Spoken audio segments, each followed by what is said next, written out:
Bonjour à tous, je suis Florence Porcel, Community Manager officielle de l'univers et je vous souhaite la bienvenue dans le 40e épisode de ce podcast où je vais vous parler de lune vivante, de soleil agité, de comètes admirées et de terre abîmée. Et commençons par de l'actu chaude, comme on dit dans le jargon, et en l'occurrence de l'actu archi brûlante, puisque notre étoile est très agitée en ce moment, et chose un peu moins courante, forcément, elle est très agitée vers nous. Une éruption a eu lieu le 10 septembre et on a pu la filmer sous toutes les coutures, donc là, par exemple, avec la Terre à l'échelle à côté. Autant vous dire que c'est pas de l'éruption de débutant, c'est toujours un peu costaud. Et donc ce genre de petites choses mignonnes crée des tempêtes géomagnétiques sur la Terre quand elles sont dirigées vers elle, ce qui est le cas ici donc. Pas de panique, c'est pas encore aujourd'hui que tous nos satellites vont se faire griller et où les réseaux électriques vont sauter, mais quand même, il y aura des perturbations à prévoir ce week-end dans les communications radio et les signaux GPS, et quand même un peu dans le réseau de distribution d'électricité canadien. Et il sera peut-être possible de voir des aurores jusque dans le nord de la France avec un peu de chance, ça c'est pour le côté un peu plus fun de la chose. Donc si votre GPS déconne un peu, n'en changez pas tout de suite, c'est juste à cause d'une éruption solaire. Eh oui, hein, ne jamais oublier qu'on vit à proximité d'une étoile en pleine forme et que c'est même grâce à elle qu'on est là et même que quand elle se décidera vraiment à nous refaire une grosse tempête comme il y en a eu une en 1859, ben c'est ballot ma bonne dame, mais maintenant on dépend de l'électricité et de l'électronique absolument partout et pour tout et qu'on va passer du jour au lendemain du 21e siècle au 19e. Et c'est pas moi qui le dis, hein, c'est l'Académie américaine des sciences. Et ces tempêtes ne sont pas rares, on a eu chaud aux fesses en juillet 2012 par exemple, hein. À 9 jours près ça nous tombait dessus. Alors d'ici à ce qu'une un peu costaud soit dirigée vers la Terre, hein, voilà, ça peut arriver. L'espace est un endroit dangereux, puis on vit dedans, hein. Faut toujours le garder à l'esprit ça. Allez, on passe de l'anxiogène au rigolo. Désolée pour cette entrée en matière. La NASA est en train de mettre en place une capsule temporelle qui se trouvera à bord de la sonde Osiris-Rex. Alors cette sonde partira de la Terre en 2016 et partira à la rencontre d'un astéroïde nommé Bennu pour l'étudier sur place et collecter des échantillons qui seront ensuite renvoyés sur Terre et qui doivent arriver en 2023. Et l'idée est donc d'imaginer ce que sera l'exploration spatiale en 2023, d'en faire un tweet avec le hashtag Asteroid Mission sur Twitter ou une image sur Instagram en y taguant Osiris Rex et sans oublier le hashtag. Alors d'après le blog du Monde Big Brother, 50 tweets et 50 images seront sélectionnés, mais la sélection ne sera pas dévoilée et les 100 prévisions seront donc découvertes en 2023 au retour de l'échantillon. On verra bien à ce moment-là qui a vu juste. N'hésitez donc pas à tenter votre chance, vous avez jusqu'au 30 septembre. Restons du côté de Twitter avec le tweet de la semaine et il nous vient du CNES, l'agence spatiale française, qui a partagé cette photo sublimissime d'un panneau solaire de Rosetta pris par Philae avec la comète Churyumov-Gerasimenko en arrière-plan. C'est grâce à ce genre de photos qu'on se rend compte que la réalité est souvent bien plus incroyable et bien plus belle que toutes les images de science-fiction qu'on peut trouver. L'événement de la semaine, c'est peut-être vous qui pourrez le vivre, et ça pourrait bien devenir l'événement de votre vie, croyez-moi. Le CNES, toujours lui, et oui, hein, est trop peu ou trop mal connu, si c'est pas malheureux. Bref, le CNES donc organise comme tous les ans un concours à destination des lycéens et des étudiants dont le but est de concevoir une expérience scientifique qui sera réalisée en apesanteur au cours d'un vol 0G. Voici des exemples d'expériences et pour éviter que YouTube ne bloque mon podcast, j'ai retiré YouTube de la vidéo d'origine pour la remplacer par la sarabande de Corelli que j'ai enregistrée moi-même, hein. Donc désolé pour le son pourri, mais c'est fait avec les moyens du bord.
Et parce que c'est quand même un truc de dingue, ces vols, je laisse Jean-François Clairvoy, qui est astronaute, rappeler ce que c'est exactement. Regardez bien ce que l'avion fait à droite de l'écran, et estomac sensible s'abstenir.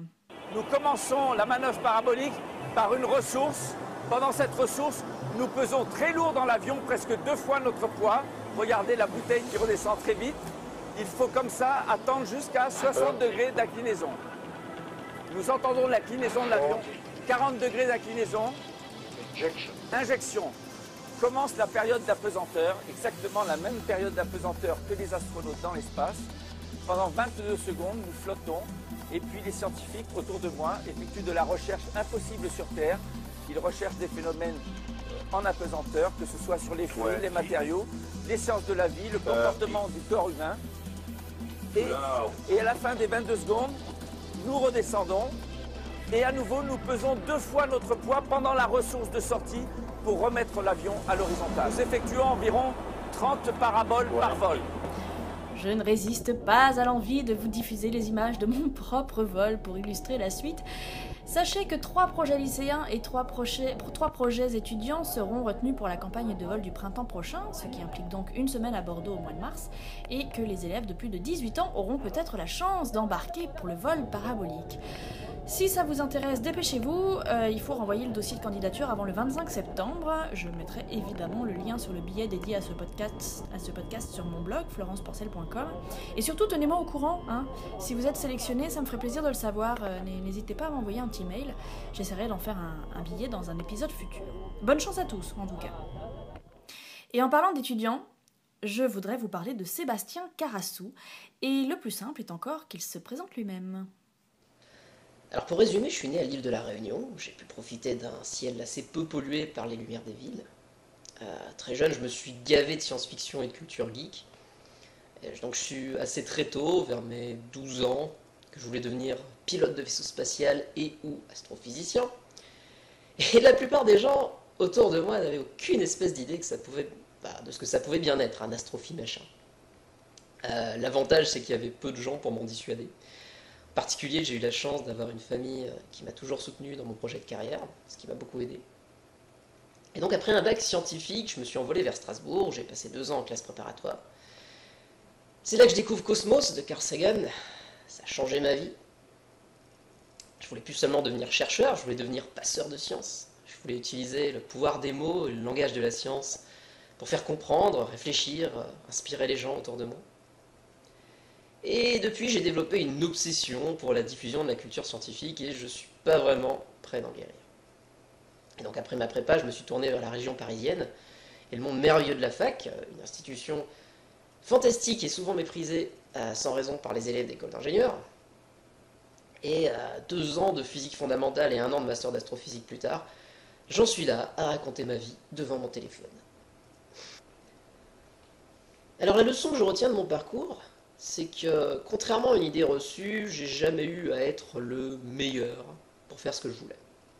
Au contraire, j'ai jamais été brillant dans quoi que ce soit. J'ai juste été assez bon pour qu'on me laisse continuer. Et la passion a fait le reste. Le piège, en fait, quand on va être le meilleur, c'est qu'on finit toujours par trouver meilleur que soi. Alors que si vous vous fixez un véritable objectif et que vous vous donnez les moyens de l'atteindre, rien dans l'univers ne pourra vous arrêter. Voilà qui est dit, et qui est fait surtout, puisque du haut de ses 22 ans, Sébastien est sur le point de démarrer une thèse à l'Institut d'astrophysique de Paris, où il va passer 3 ans à étudier l'évolution de la forme et de la signature lumineuse des galaxies pendant les 10 derniers milliards d'années de l'histoire de l'univers. Ça me vend un peu du rêve, je ne vous le cache pas. Mais ce qui m'a surtout donné envie de le choisir comme personnalité de la semaine, c'est qu'il est à l'origine du collectif Conscience, un projet très ambitieux et qui a beaucoup d'avenir, et là encore le mieux est qu'il vous le raconte lui-même. Donc Conscience, c'est d'abord une plateforme en ligne, collectifconscience.fr, un espace de partage de ressources, d'expériences et de compétences, au-delà des barrières géographiques et professionnelles. Donc que ce soit des blogs, des vidéos, des podcasts, des événements, notre ambition c'est de rassembler sur une même plateforme toutes les ressources scientifiques disponibles en français sur le web, et ce de manière simple et collaborative. Donc on propose aussi de manière bénévole toute une variété de services pour vous aider à diffuser au mieux vos projets de communication scientifique. Donc la plateforme, elle est pour l'instant inachevée, Elle devrait contenir dans un futur proche un annuaire du web scientifique, un moteur de recherche puisant exclusivement dans la quasi-totalité de la blogosphère scientifique francophone, et un recensement multimédia des initiatives connues de vulgarisation. Donc Conscience, c'est aussi une communauté réunie autour d'un forum. Donc, si vous avez une idée géniale et que vous cherchez des ressources et des personnes motivées pour vous aider à le réaliser, on est aussi un incubateur de projets. Des rencontres entre les membres sont régulièrement organisées dans un café parisien pour souder la communauté et favoriser l'émergence des idées nouvelles. C'est une toute nouvelle communauté, mais elle est extrêmement dynamique. Et on a déjà quelques projets sur le feu, on a certains qui mettent au point des webzines ou des chaînes YouTube de vulgarisation scientifique, par exemple. D'autres vont organiser des nuits blanches pour parler d'open science, et on a même des gens qui veulent mettre des chercheurs dans le RER ou dans la rue pour parler de leur domaine à qui veut bien l'entendre. Sébastien est aussi celui qui a importé le concept du compte Twitter de chercheurs qui change de scientifique toutes les semaines. Alors les activités administratives et de recherche sont tellement chronophages en fait, que peu de chercheurs arrivent à trouver du temps pour vulgariser leur domaine, communiquer régulièrement autour de leur travail. Ce qui explique en partie que l'image que les gens se font du chercheur au XXIe siècle est toujours l'archétype du savant fou en blouse blanche, les cheveux en bataille, travaillant tout seul dans son laboratoire. C'est profondément ancré dans la culture populaire. D'un autre côté, je remarque que les réseaux sociaux jouent un rôle de plus en plus grand dans la transmission des sciences auprès du grand public, et en particulier Twitter, qui est un médium d'exception et qui offre un potentiel qui est encore inexploité. Et donc c'est pour ça qu'avec 8 membres du collectif Conscience, on a lancé le projet En Direct du Labo. Alors En Direct du Labo, c'est une idée que j'ai honteusement piquée au projet australien Real Scientists, que j'ai découvert lors d'un stage à l'université de Melbourne, et qui marche du tonnerre. Et donc le concept il est aussi simple que génial. Alors chaque semaine, on confie à un scientifique les commandes du compte Twitter collaboratif En Direct du Labo, le tout attaché, et on lui donne carte blanche pour qu'il nous raconte son travail, son domaine de recherche, le tout en interagissant directement avec les internautes. Et à la fin de la semaine, les témoignages ils sont regroupés sur notre Tumblr officiel, endirectdulabo.tumblr.com. L'accent est mis sur l'interdisciplinarité. Chaque semaine, une science différente est représentée. Et donc on promeut comme ça très simplement les métiers de la recherche, ainsi que la méthode et la culture scientifique.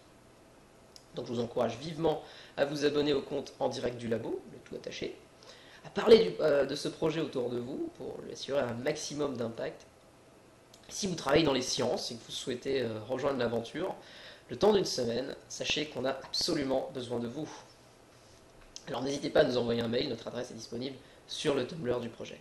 Et en avant-première extra-galactique, c'est une exclue offerte par Sébastien. Voici le trailer du collectif.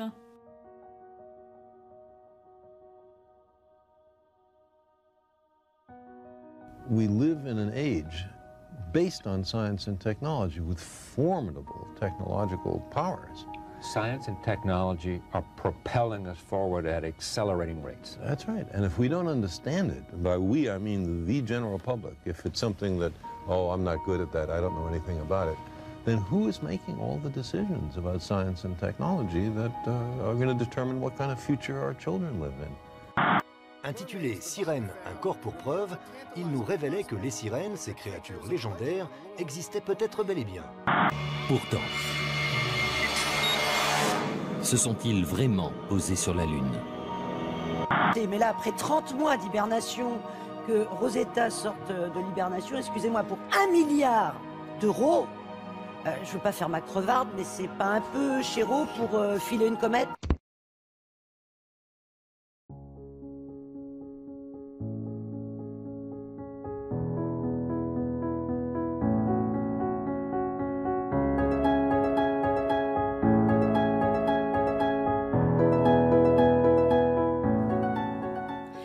Voilà, donc n'hésitez pas à suivre ça de très près, à participer et à faire tourner. C'est encore très jeune, mais ça ne peut que devenir une référence dans la médiation scientifique francophone.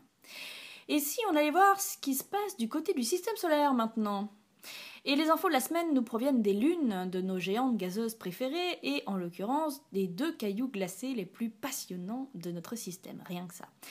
Titan, d'abord. Alors on sait depuis longtemps que Titan est le seul corps connu du système solaire en dehors de la Terre à avoir des étendues liquides à sa surface, Pas d'océan d'eau sur le plus grand satellite de Saturne, mais des lacs principalement constitués de méthane liquide, dont il était connu qu'ils pouvaient être reliés à d'autres étendues liquides cachées sous la croûte.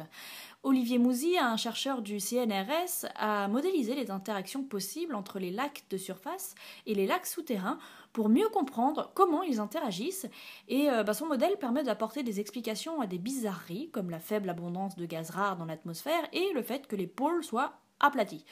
Et il est possible de vérifier tout ça, puisque si le modèle dit vrai, alors les lacs alimentés par les pluies et les lacs alimentés par les réservoirs souterrains n'auraient pas du tout les mêmes compositions chimiques. Il suffira alors que Cassini fasse des mesures lors d'un prochain survol pour confirmer ou infirmer la théorie. Quasiment 11 ans, jour pour jour, après sa désintégration dans l'atmosphère de Jupiter, la sonde Galileo continue à livrer des secrets, puisque les scientifiques n'ont pas encore fini de décortiquer ces données. Et on en apprend de bonnes à propos d'Europe. Europe, c'est cette lune qui abrite un océan d'eau liquide sous sa surface de glace et où je suis persuadée que ça grouille de méduses extraterrestres là-dessous. Mais passons. Les chercheurs ont trouvé, non pas des méduses, mais qu'il existe une tectonique des plaques sur ce petit monde. Alors, il ne s'agit pas de plaques océaniques ou continentales, comme ici sur Terre, mais des plaques de glace qui forment sa surface donc. Et ce qui est incroyable dans l'histoire, c'est que le seul autre corps connu à avoir une tectonique des plaques, c'est la Terre. La glaciale Europe est plus proche de la Terre rocheuse que tout autre corps planétaire que nous connaissons, a même écrit une chercheuse. Je me demande ce qu'en pensent les méduses européennes. Ça vaudrait le coup de tailler une bavette, non ? En attendant de causer avec nos voisines aquatiques joviennes, sachez que la date de la semaine est le 16 septembre et que le 16 septembre, c'est la journée internationale de la couche d'ozone. Il y a une bonne nouvelle concernant la couche d'ozone, qui n'est d'ailleurs pas une couche à proprement parler, mais c'est plutôt une zone de la stratosphère où la concentration en ozone est plus forte qu'ailleurs et qui nous protège des ultraviolets. Désolée donc de ne pas paraître plus joyeuse que ça, mais vous imaginez bien qu'il y a un « mais ». Bon, la bonne nouvelle, c'est qu'elle est en train de guérir et qu'elle pourrait être à nouveau en pleine forme autour de 2050 et que le trou, entre guillemets, qui se forme tous les printemps au-dessus de l'Antarctique pourrait, lui, ne plus se former autour de 2100. Comme quoi, quand on veut, on peut. Mais, nous y voilà. Mais d'abord, il faut continuer nos efforts et donc toujours veiller à respecter scrupuleusement le protocole de Montréal de 1987 qui a notamment interdit les CFC. Et ensuite, il reste de nombreux problèmes, comme le tétrachlorure de carbone, qui a aussi été interdit, mais qui continue de progresser, lui, et le dioxyde d'azote, qui n'a carrément pas été interdit, mais qui devrait l'être. Et plus important encore, on a remplacé les CFC interdits par des HFC, qui ne détruisent pas l'ozone, certes, mais qui sont par contre de puissants gaz à effet de serre. Donc en gros, on déplace le problème de la couche d'ozone au climat. Si ça ne pose pas de problème à l'un, ça pose problème à l'autre. Il faut donc maintenant trouver des solutions qui ne fichent en l'air aucun des deux, si possible. Mais avec un peu de bonne volonté dans la durée, on voit que ça donne des résultats. Cela dit, plus le temps passe, plus je m'informe sur la question, et moins j'arrive à être optimiste sur la question du climat et des joyeusetés qui vont nous tomber sur la gueule si on continue à accélérer droit dans le mur. Et je voudrais vous conseiller vivement de lire Homo Disparitus de l'américain Alan Weisman, qui part du postulat suivant. Imaginons que l'espèce humaine disparaisse d'un seul coup, comme ça, du jour au lendemain. Qu'est-ce qui se passe ? Qu'est-ce qui se passe pour la faune ? Qu'est-ce qui se passe pour la flore ? Pour les infrastructures ? Pour nos habitations ? Pour l'atmosphère ? Pour l'océan ? Qu'est-ce qui se passe ?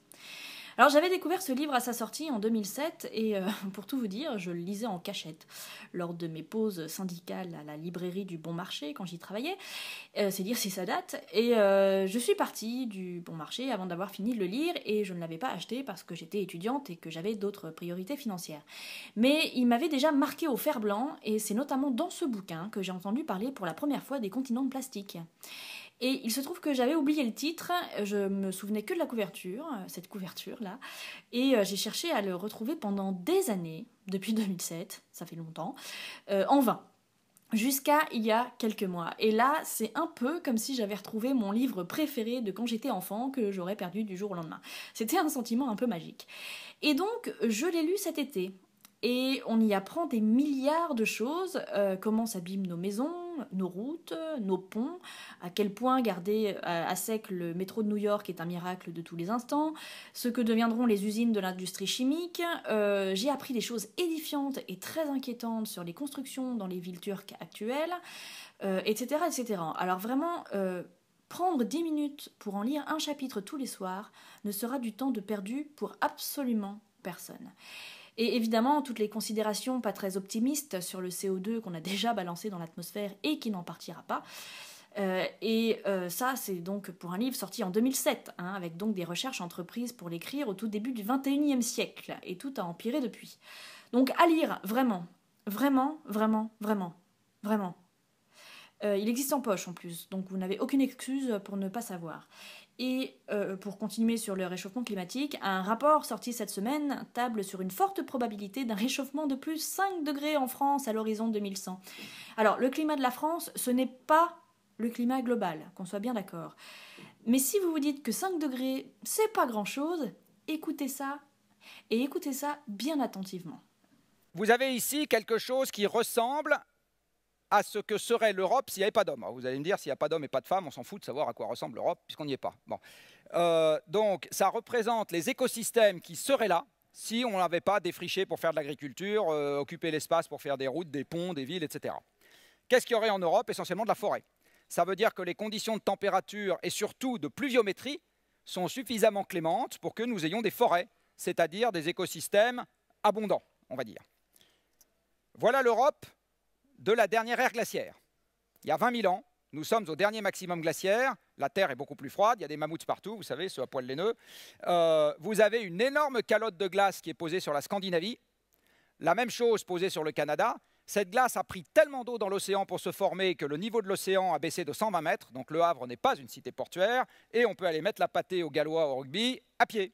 Le point bas de la Manche, c'est 115 mètres, donc on peut y aller à pied. Eurotunnel fait faillite, enfin bref. Donc c'est un monde assez différent.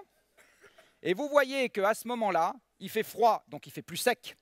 Et l'écosystème installé sur l'Europe, c'est essentiellement un écosystème de type nord-sibérien. C'est de la steppe et de la toundra, c'est sec, c'est froid, c'est pas agréable et il ne pousse pas grand-chose.